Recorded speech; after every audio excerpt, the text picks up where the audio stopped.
So this is a presentation. I don't know why it feels weird, and this has to be in this hand and that has to be in that hand. But nevertheless, all fixed.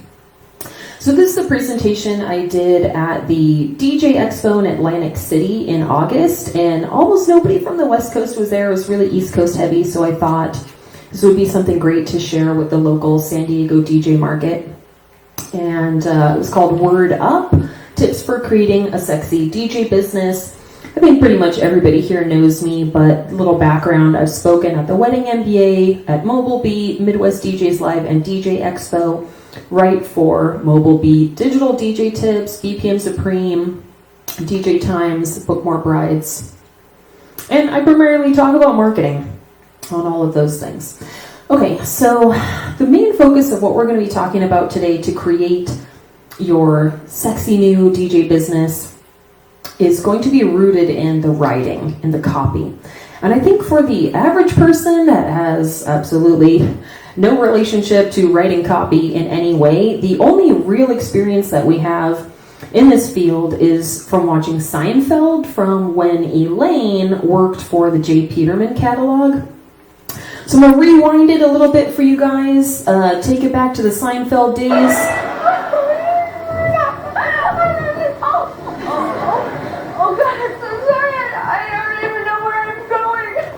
The best way to get someplace you've never been. Yeah, I suppose that's true. Have you been crying? Yeah, see, this woman is making. No, it doesn't matter why. That's a very nice jacket. Thanks. Very soft. Huge button flaps, cargo pockets, drawstring waist, deep bi-swing vents in the back, perfect for jumping into a dumper. How do you know all that? That's my coat. You mean? Yes. I'm JP. Then, in the distance, I heard the blows. And I began running as fast as I could. Fortunately, I was wearing my Italian Capto Oxfords. Sophisticated yet different without making a huge fuss about it. Rich, dark brown calfskin leather. Matching linen band. Men's whole and half sizes, 7 through 13, priced $145. Oh, that's not too expensive. I like that shirt. Where did you get it? Oh, this innocent-looking shirt has something which isn't innocent at all. Touchability. Heavy, silky Italian cotton, a fine, almost terry cloth-like feeling. 5-button placket, relaxed fit, innocence and mayhem at once. That's not bad. All right, taking it back to the old school with that Seinfeld there. So dating myself a little bit, but hopefully you guys kind of remember now some of those episodes from Seinfeld while she was working for the J. Peterman catalog and doing copywriting. So tonight we're going to talk about the one thing that all of your copy is going to be based on, okay? Pretty important, the foundation. Why it's so important. We'll get into the actual nitty-gritty, the nuts and bolts of the writing. I have a little homework assignment for you, give you a writing formula. And I do have a surprise coming up. I have a little special guest. So that'll be fun. And then, of course, we'll wrap it up and plenty of time for Q&A. So copywriting is the art and science of writing to promote a product, business, person, or an idea, and carefully selecting, editing, weaving, and constructing those words in a way that they will persuade the reader into taking a specific and measurable action. Snooze fest, super boring, but what that really just comes down to is that copy is just literally everything that has to do with the writing for your business. It's your wedding wire profile, it's the text on the homepage of your website, the wording in your follow-up emails, your Instagram captions.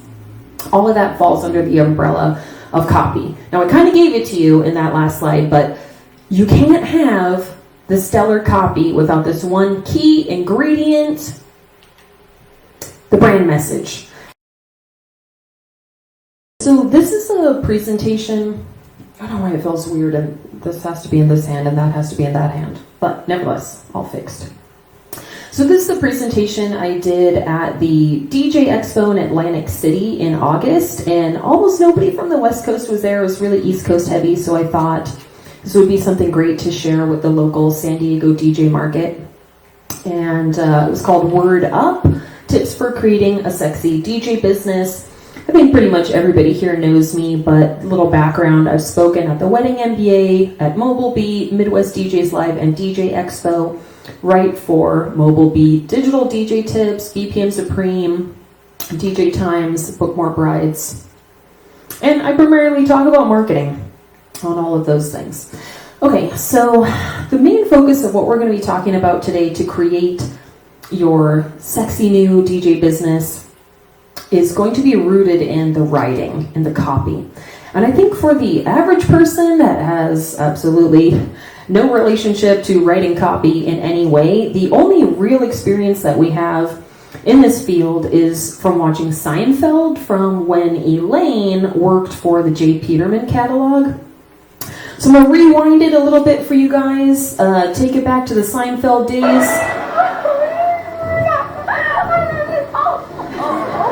Oh God, I'm so sorry. I don't even know where I'm going. Well, that's the best way to get someplace you've never been. Yeah, I suppose that's true. Have you been crying? Yeah, see, this woman is vinegar. No, it doesn't matter why. That's a very nice jacket. Thanks. Very soft.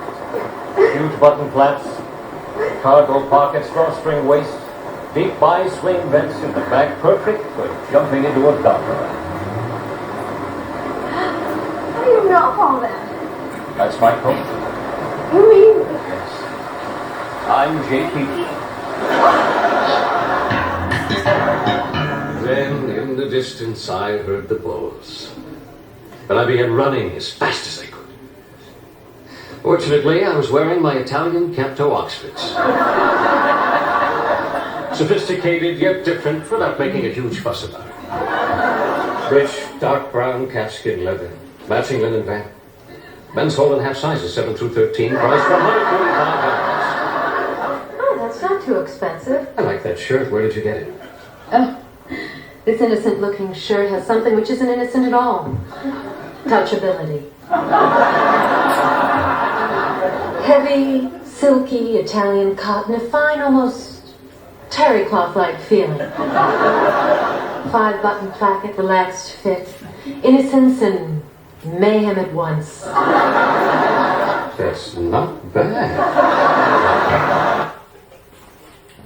All right, taking it back to the old school with that Seinfeld there. So dating myself a little bit, but hopefully you guys kind of remember now some of those episodes from Seinfeld while she was working for the J. Peterman catalog and doing copywriting. So tonight we're going to talk about the one thing that all of your copy is going to be based on, okay? Pretty important, the foundation. Why it's so important. We'll get into the actual nitty-gritty, the nuts and bolts of the writing. I have a little homework assignment for you, give you a writing formula. And I do have a surprise coming up. I have a little special guest. So that'll be fun. And then, of course, we'll wrap it up and plenty of time for Q&A. So copywriting is the art and science of writing to promote a product, business, person, or an idea, and carefully selecting, editing, weaving, and constructing those words in a way that they will persuade the reader into taking a specific and measurable action. Snooze fest, super boring, but what that really just comes down to is that copy is just literally everything that has to do with the writing for your business. It's your wedding wire profile, it's the text on the homepage of your website, the wording in your follow-up emails, your Instagram captions.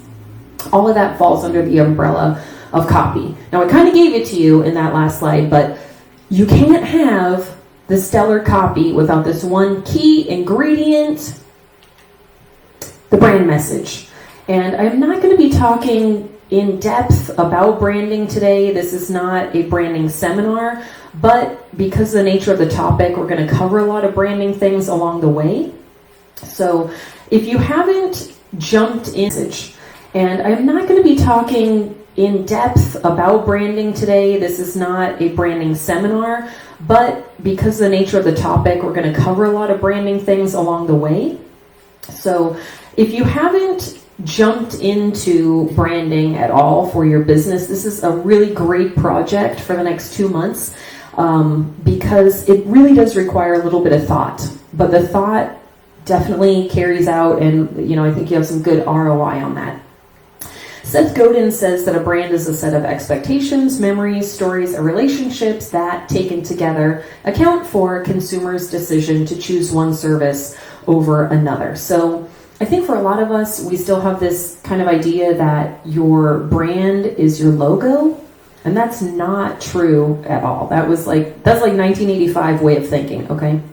So your brand is so much more than, your color scheme or what's on your business card. Your brand is literally the entirety of the vibe and essence of your business. It's the entire experience of working with you, okay? So here's some examples. If your website loads slow, if you have typos, if you make people laugh, if they, resonate with something that they see on your homepage, if they get frustrated trying to find your contact information, if they like you right away, all of this is part of your brand experience or your brand message. Okay, so it just falls under that entire kind of general rule of the general umbrella of what the brand is. So again, it's literally like the entire essence of what you do as a DJ or whoever else is watching here. So for me personally, the kind of branding gurus that I studied that really helped me get to where I am are Jasmine Star, Marie Forleo, and I suppose you could probably also say Gary Vaynerchuk, but spend some time on the YouTube channels of Jasmine Star and Marie Forleo if you've never done that, because just be like mind blown, I promise you, okay? So again, before you even really start to work on your copy, you need to have a solid idea of what your brand is. And we'll talk about that more as we go along here, but that's the foundation. Okay, so you understand what copy is, what copywriting is. Why is it really that important? Why does it make a difference? Now, I know for the DJs watching, which hopefully should be about everybody here, I'm preaching to the choir on this one, but nevertheless, we're going to talk about it because it really sells this point very, very poignantly. So in 2015, the average amount that a bride spent on her flowers was $2,300. The average amount on her dress was $1,469.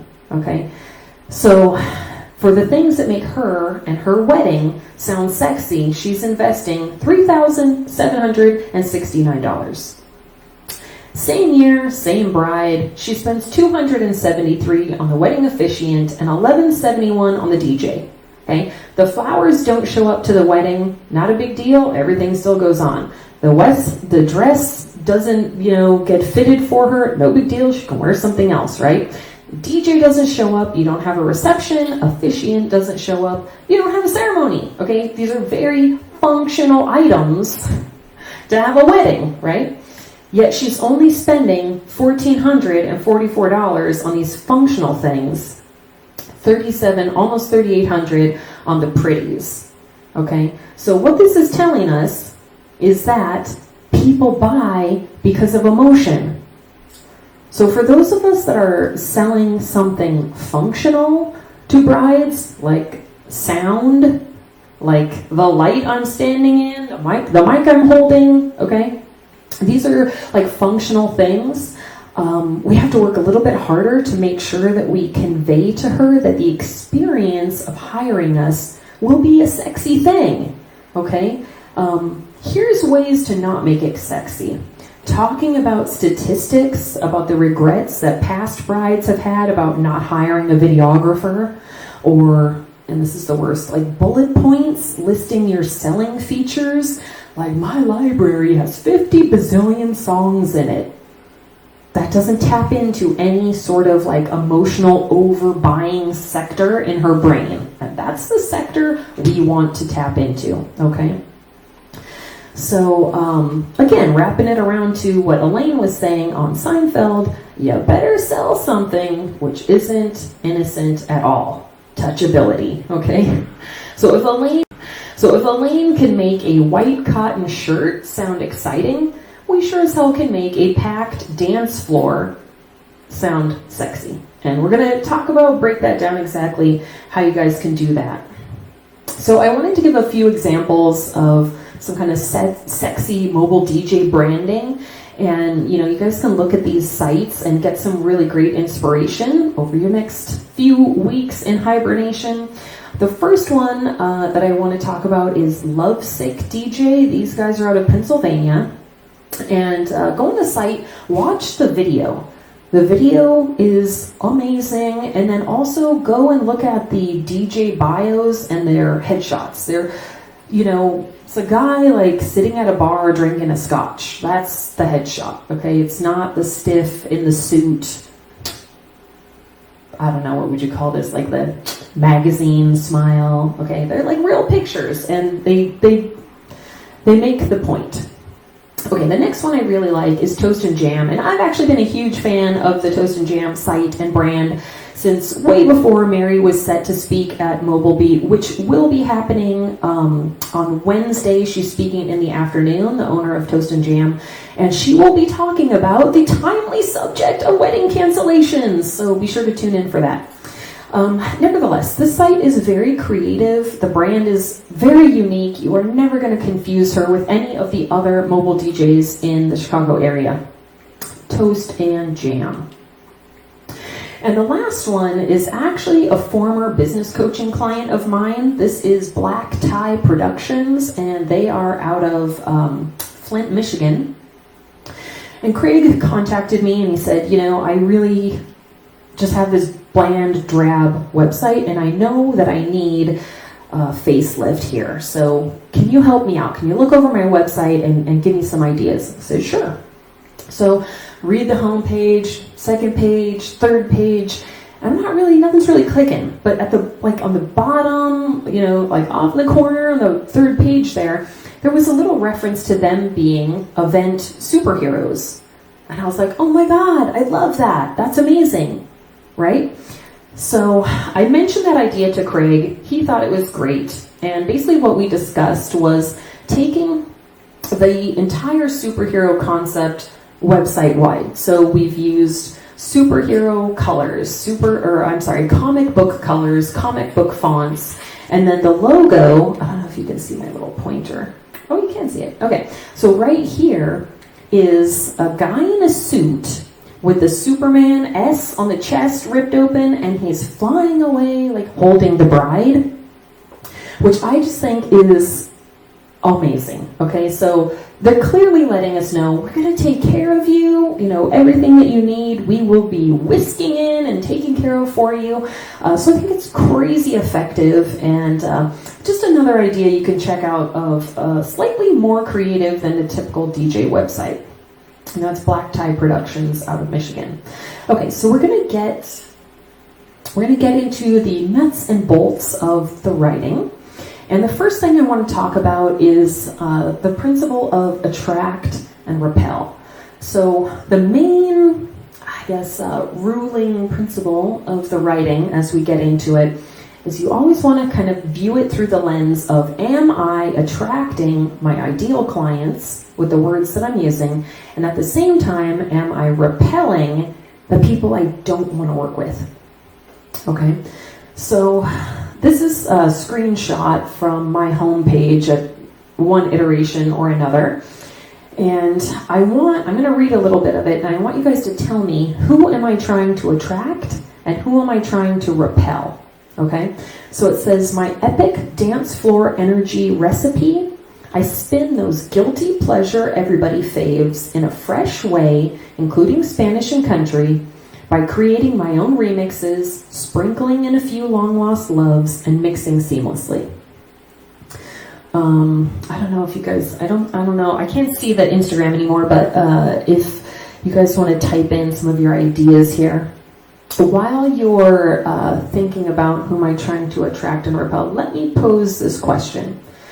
Have you guys seen the couples with the 3 pages of music that you've never heard of? The indie music people, okay? do I want to work with those couples? They have the curated set of music from like the Civil Wars or whatever. Let's see, I think we picked, no, okay. So, no, that's not my ideal market, because why? Epic dance floor energy. Guilty pleasure, everybody faves. So I'm not interested in working with the couples that have the 3 pages of the indie music. I'm going to call my friend Drew Peters and I'm going to say, this is the DJ for you. That is what he does. It's not what I do. Likewise, let's take another example. Like the couple's getting their second marriage. They're older than me. They don't have a must playlist. And, all they really tell me is make sure to keep the volume low after dinner so we can talk to our friends comfortably. Does that sound like people I'm trying to attract or repel? Definitely repel. Again, because I'm using words like epic dance floor energy. They don't care about the dance floor. They just want to drink and socialize with their friends, which is totally fine. There's plenty of DJs that are a perfect match for that. I just am not one of them. Okay, so attract and repel. Now we're going to kind of flip the old kindergarten adage of show and tell a little bit. This is showing but not telling, which is really important for the copywriting. So before I jump into the writing side of showing, I want to talk about photos a little bit. So right now, all of our photographer friends are also out of work, and now would be a really great time to negotiate with them on getting a set of brand photos taken. If you are unfamiliar with what brand photos are, they are not photos of you at an event taken by the wedding photographer. They are not photos of you from your own cell phone or what, Brand photos, if you don't know, go on my friend DJ Jenny Pocket, go on her Instagram page. She had a brand photo shoot done recently. Most of the images that she's posted over the last month or two are from that shoot. What you're going to see is she's got her hair done up in purple. She's walking around, like on the streets of PB or North Park or whatever. She's like urban vibe. She spins mostly hip hop, right? That's her scene. So the pictures are not you with your DJ gear. It's not even you DJing. It's just you being you. It's your vibe, okay? So in my friend Jenny's pictures, she's standing by like a wall of graffiti and she's, wearing a t-shirt, okay? Those are brand photos. Now, nightclub DJs tend to have that scene down a little bit better than the mobile DJs do. If you're a mobile DJ, go get a brand photo shoot. Support our starving photographer friends, and I'm sure they will give you a great discount at this particular moment. Okay, so moving back into the showing side of writing, the way that I like to explain this is that most of us, when we write, we tend to give people 4s. And what we need to do are give them 2 plus 2s. Okay, so a 4 would be like spoon feeding them the conclusion, right? A 2 plus 2 is like winding them through the details of a story, okay? So an example of a 4 would be, hey, working with me is really fun, yeah? Now I have to say, side note, how fun am I if I have to tell you that working with me is gonna be fun? Probably not really that fun, okay? So just something to think about. Nevertheless, so an example of how you might break down that 4 into a 2 plus 2 might look something like, let me buy you some overpriced juice, a bowl of pho, or Italian gelato, and we will have a chuckle over the cummerbund that your cousin's DJ wore a few weeks ago and start plotting how your wedding can take over the world. Okay, so does it sound like having a meeting with me is going to be fun? Yeah, it's not like, come to my studio and see my equipment. That's not fun. That's a sales pitch. Okay, that's going to buy a timeshare. This doesn't need to say it's fun because it just is fun. Okay, so that's kind of the difference between the 4 and the 2 plus 2. I got a few more examples. I'm the best. I'm a big deal. That's the 4. Okay, now the 2 plus 2 of that might look something like, I have performed everywhere from the Vegas Strip to one of the world's largest music festivals to celebrity weddings and for companies like Victoria's Secret and LA Fitness. Now I know A lot of you have those wedding wire awards and how much we like to brag about them, but when we all have them, doesn't differentiate any of us, okay? Now, I also know that a lot of you guys have played for big name companies, right? Like Mandy's DJ'd for Porsche. Make sure that's on the website. Have that brand association, okay? Porsche is a sexy brand. Ride that, piggyback on that, okay? Likewise, many of us have showed up at our weddings and realized that the groom was a famous model or something, and just be like, oh, I guess I can say I've DJ'd at a celebrity wedding now, okay? If you've played in LA, if you've played in Vegas, put that out there, okay? You have a lot more to offer than just wedding wire awards. Final example of a 4 is my wedding outlines are so organized. Yeah, that's super spicy, okay? So you could spice it up a little bit, maybe by saying something like, click to enlarge one of my signature OCD wedding outlines. Okay, so I'm having a little poke of fun at being organized, but I'm just showing it to them. Again, we're trying to show. So if there's any way you can show that you're a great music mixer, i.e. have some mixes on your website, or you can show that you're organized by having a sample outline on your wedding or on your website, then you want to do that. Okay, now one of the things I promised in the description for the seminar was I would be talking about how rudeness can help your business. And I'm sure there was a lot of head scratching over that one, but it's true, and this is that part. Okay, so Marie Forleo, who I mentioned in the beginning as being one of my personal copywriting gurus, branding gurus, she also has a program called the Copy Cure if you want to explore copywriting more. This is one of the things that Marie Forleo says. She says, boring copy is going to kill your business. And you know what makes your copy boring? You're too damn polite, too freaking nice, yawn, and it makes your stuff crap to read. No offense, but it's true, and we both know it. So, you need to just kind of rip that politeness Band-Aid off, because today, our consumers are pretty savvy young millennials that don't like being sold to. What they like and what they resonate with is like hashtag real talk, raw stories, okay? Which means you have to get real with people. Oh, I want to back up for just a sec. Why the heck are there shoulder pads? That's what these are, by the way. Why are there shoulder pads on this page? Remember like 1985, 1990, 1995, back in the day, if you wanted to be a professional and you wanted to have people hire you for things, you had to have shoulder pads. Even women, like in 1985, women had to have these like linebacker looking shoulder pads. And that was like the uniform for I am professional. I have a business. You can hire me. I'm trustworthy. I'm in the phone book, right? Was having shoulder pads. Like, think about what these things are. They're literally just this facade of fakeness to make you look like something that you really aren't. And kind of reminds me also, my dad opened a truck tire company. He was like 21 when he opened it, so totally has a baby face, right? And he's dealing with all these grizzly truckers. And he grew a mustache until he was like 25. Same basic concept, okay? Trying to kind of look like something that you really aren't.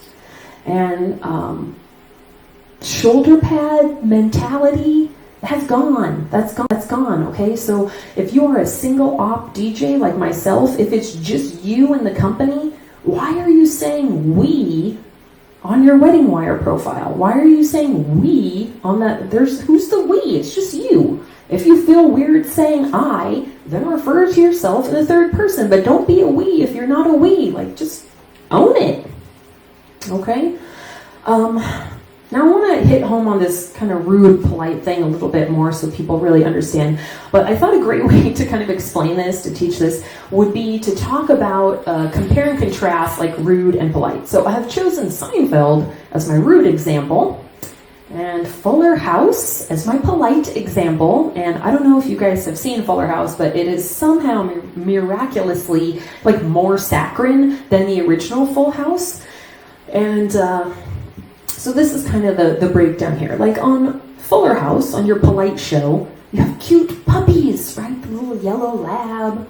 On Seinfeld, you have them kidnapping a yappy dog that they're planning to murder, and also that Farfel dog from the airplane that like rips a hole in his furniture, and they're literally strangling the dog on the show.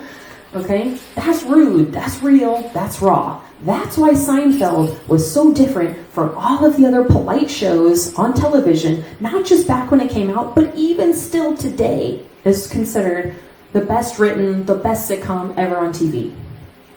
Again, for polite, Fuller House, we have generic and lovable characters. Seinfeld, we have quirky and flawed characters. On Fuller House, perfect outfits, okay? DJ Fuller is my same age and also a single mom, but she has 2 more kids, also a business owner. She fucking walks around in high heels in her house on a Saturday? No, that's wrong. And on Seinfeld, we have Jerry wearing the mom jeans, literally from the first episode to the last, the puffy shirt. Kramer looks like all of his clothes are from the thrift store. George wears those like velour jogging suits. I mean, they're terrible. Like, they literally don't have a wardrobe artist on this set, okay? Fuller House, we have canned laughter. Seinfeld, we have a live audience. Fuller House, you have these neat and tidy storylines that sort of come to a pinnacle at the end of each episode, at the end of each season. On Seinfeld, everyone just goes to jail at the end. On Fuller House, every day is a good hair day, right? They wake up out of bed or they've just given birth and their hair is perfect. Seinfeld, Elaine was literally voted the worst hair on TV the first 2 years the show was on the air, when she had that big poof in the front and the frizz in the back. George is bald. I don't know what's going on with Kramer's hair. Stuck a finger in a light socket or something. Okay, so none of the things that you would think would make Seinfeld this terribly unpopular show, like all these ugly clothes and ugly people and ugly storylines, all that ugliness made it actually that much better, okay? And one final little comparison here. Both shows have a comedian on them, right? Like, can you imagine if we had Uncle Joey stealing a marble rye from an old granny on the sidewalk? Or if we had Jerry doing like a moose voice as a bit? Like, ugh, okay? It kind of brings the point home with that. Okay, so anyway, my point here about getting your rude on is that all of your branding and your copy should be focused on transparency and authenticity. Those are the 2 keys to marketing to young, hip, savvy millennials in America's finest city, right? We have some discriminating taste here. Transparency and authenticity. And, quite frankly, polite is a facade. So if you can hold your own in this industry, in this market, you don't need that facade anymore. You made it. You're there. Okay? And next thing here, this is a tricky one, is the samey words. Now, these are words that everybody else is using to describe themselves, right? So I asked the question here, can you stand out if you don't stand out, right? Like, how many of you guys mix music? How many of you guys have giant libraries? How about you talking to a mic? You own lights? All of us, right? There's this huge overlap in what we all do. So I kind of like to use the comparison of like the Camry versus the Civic, okay? A lot of business coaches will tell you, like, you guys have to be the Lamborghinis in your market. You have to be, this super unique, super niche, in order to really drive business. Okay, you have to be that Lamborghini. Well, I'm sorry, but not all of us are Lamborghinis. And quite frankly, the majority of people are in the market for Camrys and Civics. And to take the point even further, who makes more money every year? Honda makes way more money than the Lamborghini company does every year. Okay, so there's nothing wrong with being a Civic or being a Camry. If you're charging, like $1,000 to $1,500 for your weddings, you're a Civic or a Camry. That's fine. I am too. It's not a big deal. I have been supporting my daughter as a full-time single mom with no child support, being a Camry for 6 years now. It's not a problem. But if you're going to be a Camry or a Civic, you still need to have that sexy edge to beat out the other guy, okay? So these are words and phrases that I got off of the San Diego Wedding Wire DJ page. I just went down the page, I looked at whatever the first 10 profiles that I saw, and this is what I saw. Things that jumped out at me as being very samey. Professional, special celebration, award-winning. It's our goal to. You deserve to have the peace of mind of knowing that.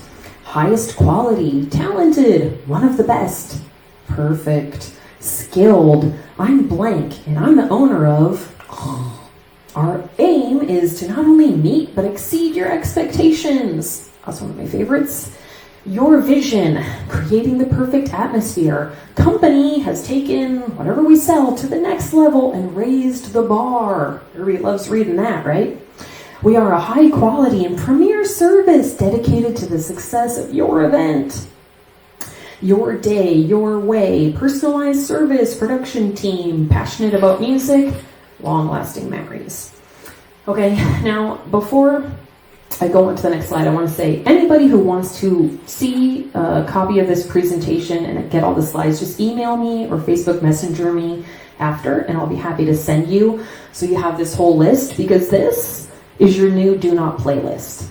When you are writing about your business or your Instagram captions or your thumbtack bids or whatever, you are not allowed to say this stuff anymore. And I want to kind of preface that too by saying that when everybody in the San Diego market takes it up a notch, it's going to help all of us make more money. Because it's going to bring the starting price for what a wedding costs in San Diego. It's going to bring all of that up. So each one of us that we kind of level up our website, we level up our branding, we level up our copy, it's going to actually make the entire market just raise up, okay? Now, this is kind of my last functional point here on the writing, and I'm talking about the Himalayan walking shoes. Do you guys remember when Elaine was trying to write the copy for these stupid boots, and she had complete and utter writer's block? She couldn't come up with anything. And this is her frustrated holding the stupid Himalayan walking shoes. So the reason I want to kind of bring this around is because what Elaine did is she just put the boots on and she walked around in them until something hit her. Oh, okay, this is my story. I want you to do the same thing. So we have 2 months here, if not longer. Get inside the experience of being a bride in San Diego, or being a nightclub promoter in San Diego, or being a corporate event planner in San Diego. And look at, from their eyes, the process of hiring you. And it will give you a really good idea of, okay, I need to make my prices way easier to find. Or I need to talk about what music I play. It'll give you the things that you're missing right now, okay?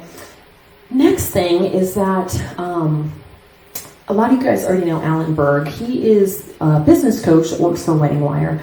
And he suggests that you read through the reviews that your clients have given you, and then you use those kind of common themes that you pull out of your reviews as a way to start when you're writing your copy.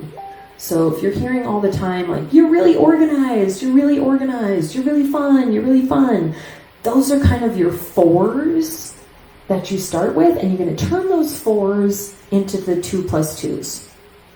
Okay? And again, putting on your Himalayan walking shoes, tell a story, create an experience. And I have 2 examples here. So I want to tell a story about telling a story, right? So I had another business coaching client. Same thing, my website's really stale. How can you help me come up with something more creative? And I said, okay. I looked through the website, I'm not really seeing anything that jumps out at me. And I said, okay, well, what drives you as a DJ? Why are you doing this instead of something else? And he says, well, I'm really passionate about music. I'm like, oh, mic drop. This guy likes music. It's not like we're all DJs here, Okay, I'm sure you're laughing at home. So I said, okay, fine.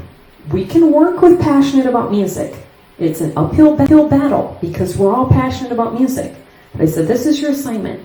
For the next week, I want you to really observe anytime that you do something that demonstrates your passion for music. And then I want you to report back and tell me what that was. He says, okay. So a couple days go by and he contacts me and he says, so I was at the stoplight. I was blasting Don't Stop Believin'.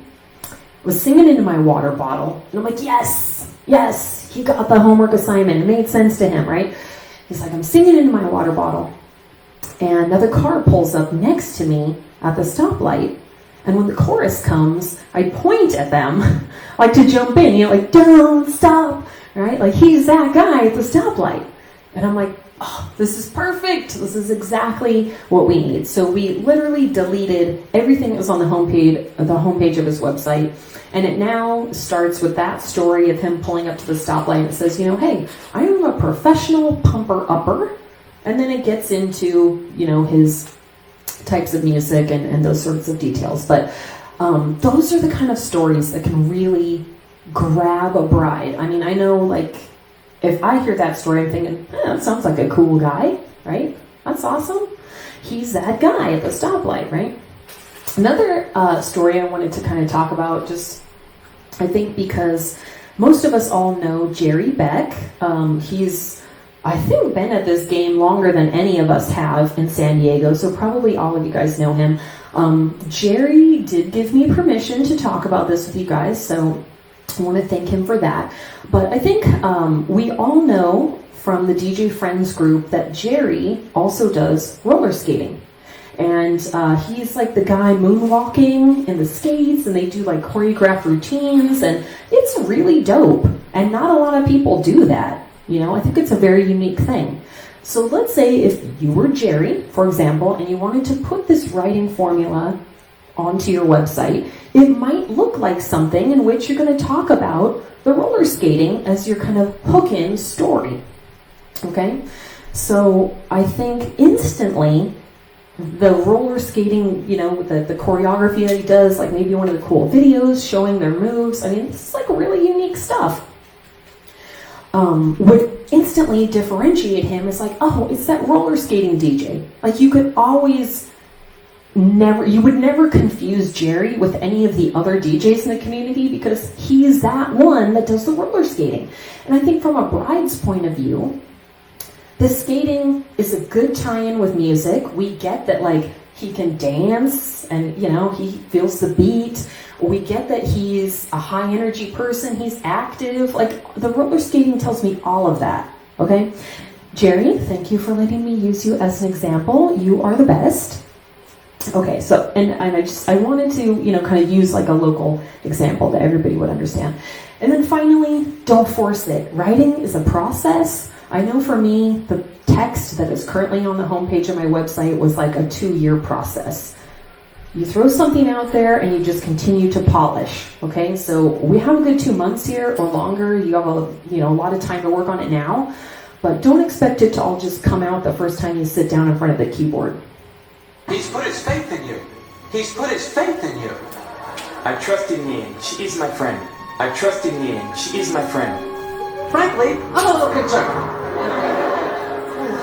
I'm exhausted. I've been on the street 1,000 times. It's never looked so strange. The face is so cold. In the distance, a child is crying. Fatherless. A bastard child, perhaps. My back aches. My heart aches. But my feet are resilient. Thank God I took off my heels and put on my Himalayan walking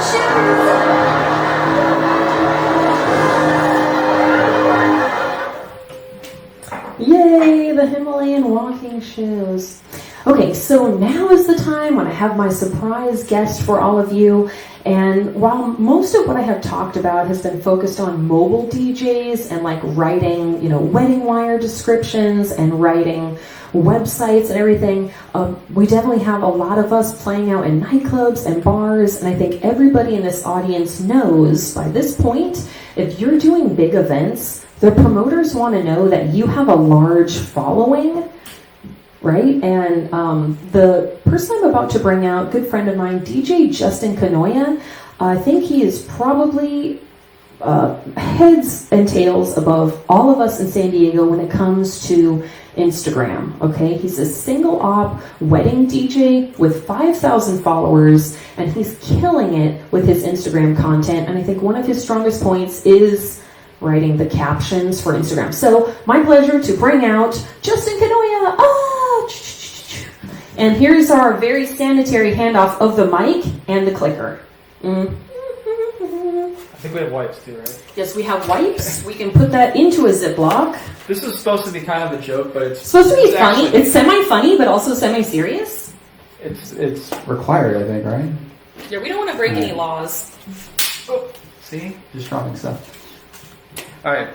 We're going to wipe this down. By the way, I just posted on my Instagram about cleaning your microphone. And this is one thing you can do. Have wipes at your gig. Just wipe them down as you're passing them along to the different people in that are doing toast. So, all right. So this is a quick addendum to what Stacy was putting on. By the way, thanks for having me here. I really appreciate it. Of course. And as you've seen in the last 45 minutes, the importance of copy, especially focusing on the website. And we thought this would be just a nice little sidetrack as we talk about social media and writing for social media, because it is a little bit different. I mean, how you write your homepage copy is going to be different from how you might put a Twitter post together, or what you're going to do when it comes to writing captions for Instagram. And so that's really where I'm focusing here today. I think this is the only one. Oh, there we go. That did work. All right. So one of the things that Stacy mentioned earlier is that the best way to show is through imagery and storytelling. And when you think about it, Instagram is really the perfect platform for this, right? With the photos that we post on Instagram, that's our imagery, obviously. And storytelling is really what we should be doing in the captions. And this is where I'm really seeing, especially DJ accounts, really falling short. Is we're doing the show part, we're posting relatively good content. People, I think, now are much more in tune with what makes a good photo or what makes a good post on Instagram. But a great photo is only half the battle. It's sort of only half the battle, or half the work, because the second half is really the storytelling and writing a really compelling caption. And when I look at other DJ accounts, I'll find some examples like this. And what I did here is I just searched the hashtag wedding DJ, and I came up with a whole bunch of stuff. And this is a much longer presentation, but we're just doing a little snippet of it. But this is from, looks like it's Bloom Event Spot, or Bloom Event OSPT. Typical photo that I think a lot of us will see on Instagram, like maybe something that we take in ourselves, that we post ourselves. This looks like a great party. But the caption was, it was one hell of a party. So I had already assumed, oh, this looks like a good party. I want to know more about it. But all the user put, or all the DJ put, is that this was one hell of a party. So another example is this image of a bunch of foam glow sticks up in the air. It's an interesting photo, right? And it's nothing special, but I'm going to assume that there's something more interesting about this. And as someone that's scrolling through Instagram, it's caught my eye. It's really colorful. I want to know the story behind it. But the caption is just a bunch of hashtags, which I know it's a little hard to see on the screen, but this user used the valuable real estate in the caption field to just put a bunch of hashtags. I found it, I guess, using the wedding DJ, but there's no story here. So of course I'm just going to keep scrolling. And why it's really important to know that without a good caption and someone just spending a couple seconds on your post because there's nothing else to do except look at the photo and keep going, is that one of the factors in 2020 that affects how your Instagram post performs in the Instagram algorithm is the amount of time that someone is spending on the post. So this idea about the algorithm is that the reason your content is being seen by other people, not only the people that are following you, but people that are following certain hashtags, is that this digital algorithm, this brain that Instagram has created, is seeing that people are actually spending time on your post and they're just not flipping through it. And so the longer that people are spending on that post, Instagram is going to sort of reward you and say, hey, people like this post, you should look at it as well. And so this is really important for all of us that are wanting to have our content seen and be shown, is that we're doing something that in a way forces people to spend more time on our posts. And what better way to do that than to write longer captions and more interesting captions and write better copy. Instagram captions can be up to 2,200 characters, so that's roughly about 300 words. It's a lot. It's a lot you can put in there. And what we're seeing in this trend, again, I know it's a little hard to see on screen, but if you just look at this bottom screen or this bottom line right here, that is the year 2016. And on that bottom row, it's showing that the length of your caption versus the engagement percentage that someone is staying on your post. So in 2016, it really didn't matter if you wrote 100 words versus 1,000 words. Or actually, I should say 100 characters versus 1,000 characters. There really wasn't much fluctuation in how much engagement you would get.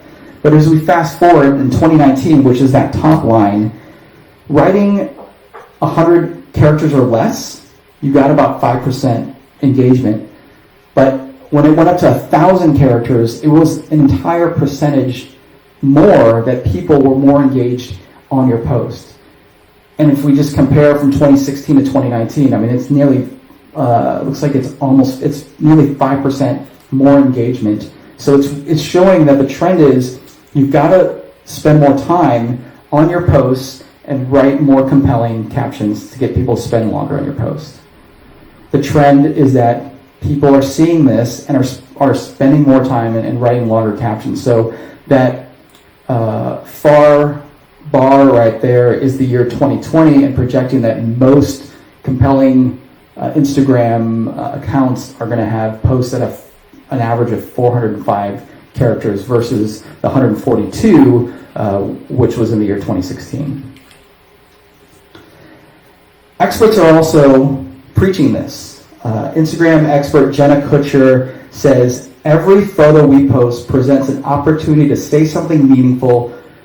When composing a caption, ask yourself these 3 questions. I think these are great. Why does this post matter? How is it serving anyone other than me? Am I doing the story justice? So this means we need to stop posting our vendor meals. We need to stop taking a picture of our new speakers. Our potential clients don't care about this stuff, and this is the kind of thing that is just going to keep scrolling. Not only potential clients, but your own friends that are following you really don't care about your speakers, or that you had chicken cordon bleu for your vendor meal. They're going to keep scrolling, and this is all hurting your algorithm.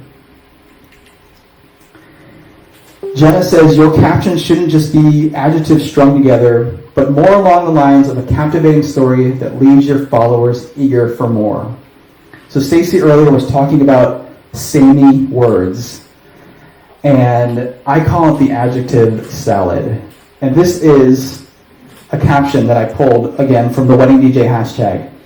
My Saturday with Mr. and Mrs. Faulkner was absolutely amazing. Stunning bride, awesome groom, incredible wedding party, beautiful ceremony, beautiful venue, crazy fun father. This goes on and on and on. Captions like this that are just full of adjectives just become really disingenuous. It's just like our website copy. When everyone's saying that they're raising the bar or that this is your special day, not only other DJs, but imagine that client is, when they're looking for their florist or their wedding coordinator or even their venue, that are using those exact same descriptors and those same adjectives. It all just gets jumbled together and you're not standing out. So what happens at your next amazing wedding or your next stunning bride or your next awesome groom? You've already used that, and you can't just repeat it again for this new post. And so what ends up happening is that we just don't really say anything if we're not thinking about what's going to be really compelling. But there really is a different way to do this and a better way to do this.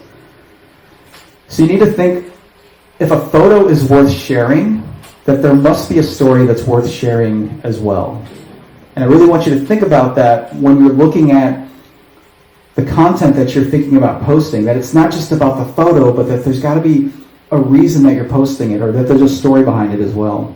So how do you tell the story? Well, one of the first things and the obvious thing is just to describe what is happening in the photo. You know, there's so many times I'll see someone post an image of a first dance, and their caption will just be, the ceremony was great, and now we're ready to party, which doesn't tell me anything. Plus, it's very present tense. And if I'm looking at that photo like a month from now, or even a day, 24 hours later, it's no longer relevant. So I want to know more about the moment that I'm seeing, and I want that described to me versus just some play-by-play of what's going on in the event. Stacy earlier said people buy because of emotion, not because of statistics. So we should be describing the emotion that is being portrayed in the photos that we're posting. So a good example, earlier, we had this black and white photos, people partying on the dance floor. So instead of just saying it was one hell of a party, let's describe this moment. And of course, I wasn't there, but I had to sort of take some creative liberties and describe what was going on. Because I posted pictures like this. And what you do is you talk about what happened here. And as the DJ, ultimately, I created this moment. These people are having a great time on the dance floor. So maybe I would say something like this. Where's my phone? Oh, there it is. I have the caption written on my phone, so you can look at it at the same time. Okay. So this is how I would have written the caption. Do you see that guy in the middle of the picture, the one with his arms extended and stretching a smile as wide as the Grand Canyon? That's Johnny. And Johnny got this whole thing started. He was on the dance floor with just a few other people, but it was clear he wanted a lot more people on the floor with him. But people are shy, they don't dance, or for whatever reason, they just need a little nudging. Even Johnny needed a little help. So I got on the mic and simply said, who was joining Johnny on the dance floor? Now Johnny had the energy boost he needed, and the dance floor just seemed to be a little less intimidating. Within a few seconds, this happened. I can't tell you how many times a person has said, if you play insert song here, everyone will dance. But the truth is, it doesn't matter what song is playing. People feed off excitement and energy. Sometimes they just need a simple invitation. Sometimes they just need Johnny. So, in this caption, not only am I describing what happened, but I was able to describe how I was a big part of making that happen. And everyone, how many brides and grooms just say, I just want people to have a good time, I want people to dance, but they don't quite understand how that's going to happen. Well, I'm telling people how I do it through my marketing copy, through my Instagram marketing copy. I've got one more example. This is actually a little preview. Hang on. One more. There we go. So this is actually a preview of a future post that I'll be doing. This was a photo taken from one of my own weddings. This was a wedding I did in Puerto Vallarta in December of 2018. And an amazing moment that was captured. We had fireworks that were going off during the last dance. And it's so easy to sort of default to a very generic post because it's a great photo. And it's easy just to say, Sophie and Josh's wedding was amazing. Thank you so much for the opportunity of bringing me to Mexico to do your wedding. Which is a fine caption, but there's so much more that happened here. And I really wanted the opportunity to tell that story. So, again, this photo was taken during the last dance where these fireworks are going off, and here's how I'm going to caption it. When given the freedom to do whatever we want, or in the case of a DJ, play whatever we want, we have a golden opportunity to create something special. When Sophie and Josh told me during the last dance there would be fireworks launched, they were just mentioning it matter-of-factly. But I immediately started to think, what song would make the moment even more dramatic and memorable? Sophie's a big fan of Lady Gaga and wanted a lot of it during the dance party.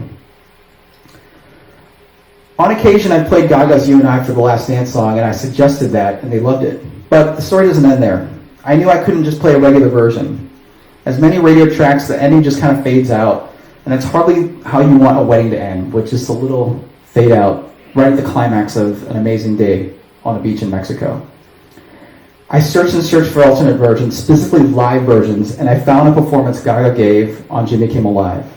And that's the one I played. As the fireworks launched, at the same moment Gaga yells, "Put your drinks up," and the music crescendoed, all of their guests surrounded them on the dance floor.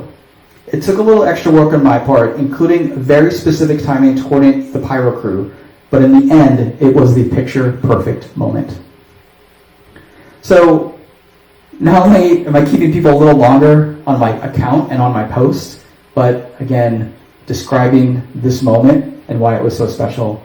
And when it really comes down to it, what we're doing as DJs, whether it's at a wedding, a corporate event, a bar, I mean, we're creating memories and we're creating fun times. And when photos are given to us of these memories that we're creating, we're doing a huge disservice to ourselves by not telling people how these were created, because this is what ultimately we're trying to do in our events. So I really want to challenge all of you, especially as you start thinking about how you're creating your Instagram content, again, that it's not just about a really great photo and just putting it up there and putting some hashtags. We've really got to start talking more about what it is in that photo, getting people to spend longer, and if we can all do a better job, just like Stacy was saying, we can elevate all together, people are going to start looking at mobile DJs and DJs way more seriously. With that, we're going to go back to Stacy. I know she's got some homework for you, so hopefully that was insightful for all of you. I should have given a homework assignment, but I didn't. All right, so we're going to give this back to Stacy. I'm going to disinfect the microphone one more time, and then we'll wrap up.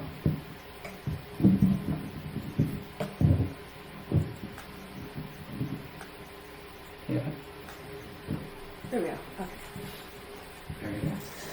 Wow. Okay, those were some amazing stories, and I have to say, I used to live in Puerto Vallarta for 3 years. That's where my daughter Jennifer was born, and I really miss getting to DJ weddings where we had fireworks at the ending. That's a real thing there, and those were some super fun moments to coordinate.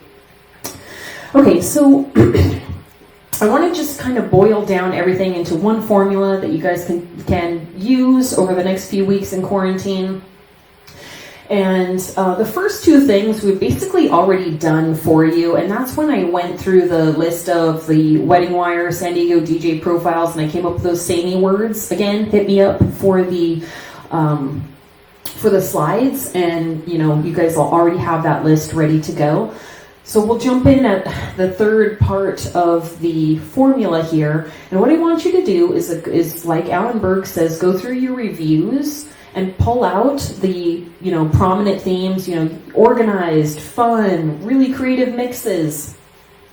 And I want you to take those things, fun, organized, those are 4s, and I want you to turn them into the 2+2s. Okay, so this is the formula.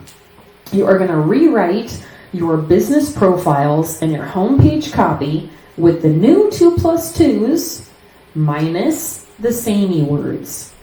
Okay, if you can find one of those stories, like I was telling you before from the coaching clients that I've had, throw one of those on top, okay? And then remember, in general, as you write, attract and repel. People you want to work with and people that you do not.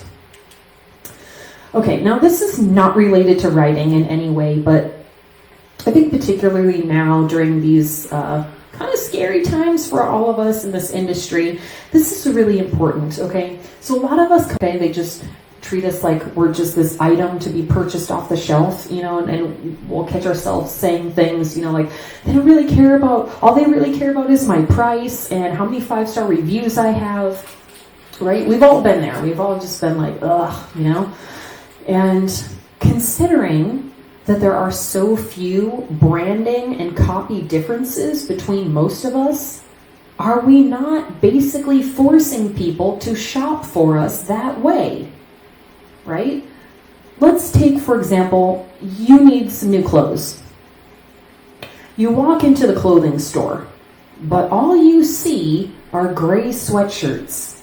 The whole store is just full of gray sweatshirts.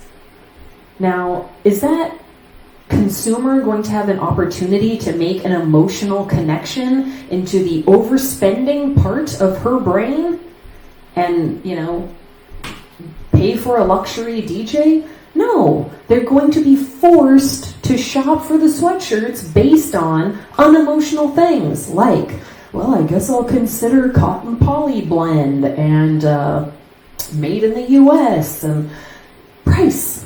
Okay, so when brides go on to like the San Diego Wedding Wire DJ page, they feel like all they're seeing are gray sweatshirts. So what's the difference? The only difference is the price, because they don't understand, because we as an industry have failed at showing them that we are not all gray sweatshirts.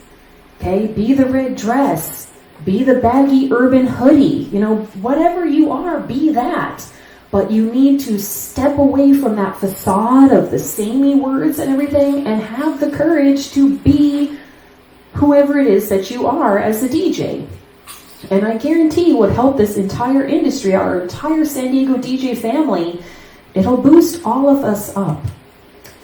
Okay, so I know writing is like a crazy difficult thing for a lot of people. And I wanted to end with this little story. So, just quickly, like, who here hates sales? Like, just give me a hands up or whatever in the comments, like, boo, I am not a salesperson. I don't want to learn how to sell. I hate high pressure tactics. I don't want to make a squeeze page because guess what? I hate being on squeeze pages. So why would I want to do that to my clients, right? Okay, I'm with you. I don't like sales. I think sales is gross. And quite frankly, I think it's passé. I think it's 1995. And I think that the savvy, sophisticated millennial consumers today agree with me. They don't like ads. They don't consume ads. You know what I mean? It's just a different ballgame today. So this is a text message that I get from a potential client a couple years ago. Hi, DJ Stacy. I'm falling in love with your page. You're amazing. 2 questions. Are you available on my date? And what's the deposit? Did I have to sell her anything? My branding and my copy did all of that for me. I don't have to deal with any of that, like you got to present these items in these order, and you have a slideshow to show, and then you squeeze the price. I don't have to do any of that. She's already in love with me. Okay? So if you hate sales, this is your way out. Spend your energy that you would have spent learning sales on writing the copy, on coming up with the brand concept, and figuring out how to communicate what you are into a website. Also, another positive of this is this bride has already made an emotional connection with me before she's even sent me this first text message. So by the time we get to this moment at her wedding, where the groom in the cowboy hat there is like, hey, you know what? I really like that sound in the reggaeton songs. And I'm like, oh, the air horn. I have that. I can do that. And he's like, yeah, would you play that at some point during the wedding? Of course. So this is the moment during the grand entrance when I hit the air horn. So I'm like Rocky and they're like Rocky and we're having this victorious moment. And do you think this bride is a super fan now? Will she leave me a review? Will she refer every bride friend that she has to me? Damn straight. Because of that emotional bond. Okay, so there's a lot of benefits outside of just increasing your traffic or increasing your bookings. It makes reviews easier. It makes building that base of super fans easier. My daughter got a new haircut a few days ago, and she literally commented 2 years after her wedding, like, oh, love Jennifer's new haircut. Super fans. Okay? That starts with the emotional connection. All right, so we are taking Q&A right now. I think we'll probably bring this. The Instagram is on my cell phone. So